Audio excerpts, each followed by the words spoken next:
Hi friends! Today I'm going to show you how to install a heel brake onto your rollerblades. I'm going to be putting the brake onto the Rollerblade Twister XT. And while all brands and types of skates are a little different, I'm going to give you a step-by-step that should apply to most heel brakes.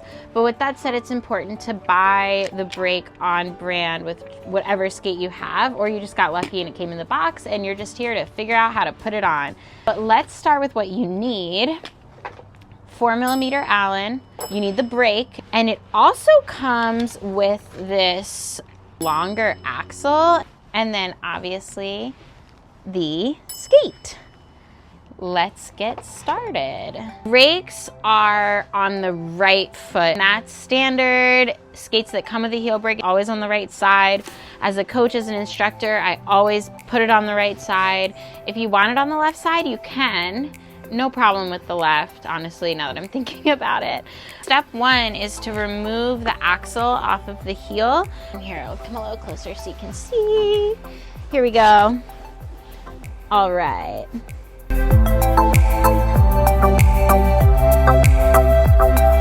Axle is removed and the wheel is removed. So this is the axle that I just removed from the heel, and this is the axle that came with the heel brake. It's slightly longer, so if you don't have this longer axle, you're not going to be able to do it. This is an easy piece to get. Contact your local skate shop. I always go to Shop Task Inline Skate Shop or the manufacturer, whatever brand of skate that you have. So I have the heel brake here. But it's important not to lose the parts because it does have all these tiny little parts. It has these washers. It has this baby little screw. So you can see on the frame there's kind of a hook. That's where we're hooking the heel brake on. So we are gonna hook it, and there it is. So it's hooked and on. As you can see, there's where the screws are gonna go. Most heel brakes come like this. The Maxxum heel brake, it actually hooks on the side. See how the hooks are kind of side to side? But in any case, it's some sort of hook. If you have FR or seba, it actually is a threaded axle instead of a longer axle, and then it just screws right in, no hooks. K2, it's the same, it's this hook. Next step, we are going to put the wheel back on.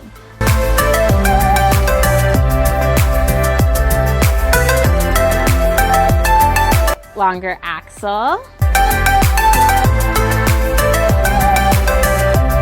To be honest, the hardest part for me is keeping track of my parts.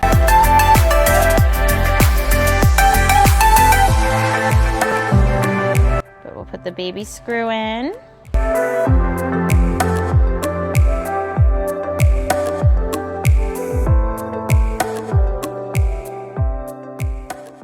Alright, and it was that easy. The heel brake is now attached.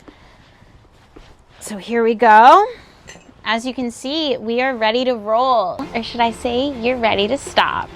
To use the heel brake, you're gonna scissor your feet and then you'll put pressure on your heel to activate the brake. You guys can check out my other videos for so many other ways to stop, the easiest ways to stop, the most effective ways to stop, how to stop with a heel brake, the pros and cons of using a heel brake, all of that you can find on my channel. And thank you guys so much for watching. Stay tuned and I'll see you guys next time. Love ya.